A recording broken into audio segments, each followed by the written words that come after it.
Здравейте! Това е още едно жилище от програма Дом Възможност. Тук младежи от различни места в цялата страна намират сигурен дом, намират подкрепа от нас, екипа на фондацията и от колегите, които идват тук на смени. Здравейте, казвам се Юлиан Николов, на 21 години съм, от един месец съм в София.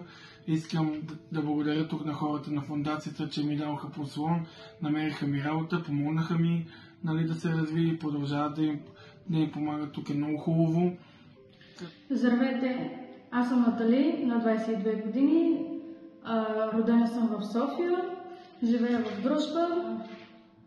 В Дом на Възможност ми харесва, че ми помагат да си търся работа, че има къде да живея и къде да готвя.